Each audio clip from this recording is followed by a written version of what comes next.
Did 80s computers really only beep at first? Imagine turning on a computer in the 1980s and hearing nothing but a simple beep. It might seem like that's all these early machines could do, but let's take a closer look. During the early years of personal computers in the 1980s, many models did indeed produce just a beep sound at startup. This beep was generated by an internal speaker and served as a basic alert or confirmation that the hardware was functioning. These sounds, called post or power on self-test beeps, told users if everything was running smoothly or if there was an error. The hardware of that time was pretty limited, so most computers relied on these simple signals. But not all 80s computers were stuck with just beeps. The Apple Roman II series, which came out in the late 1970s and was popular through the 1980s, could produce more than just simple beeps.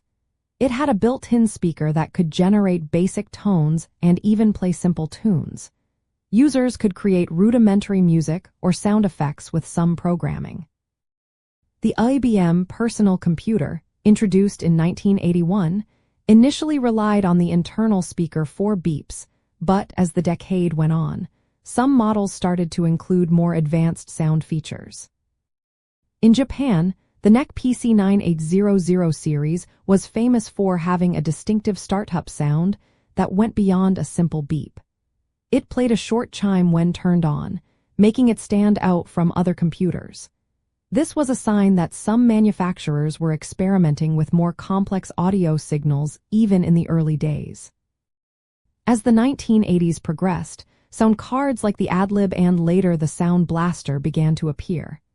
These cards allowed computers to produce richer sounds, music, and even digital audio.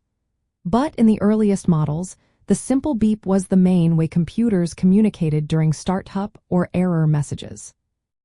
For many people, that beep is a nostalgic sound that brings back memories of waiting for the computer to boot up or troubleshooting issues. It's a symbol of the era's technology, simple, functional, and charming in its own way. So, while some computers did only beep at first, others had more personality with basic tones or startup sounds. The beep was the start of computer audio, and it's still a recognizable part of 1980s tech history.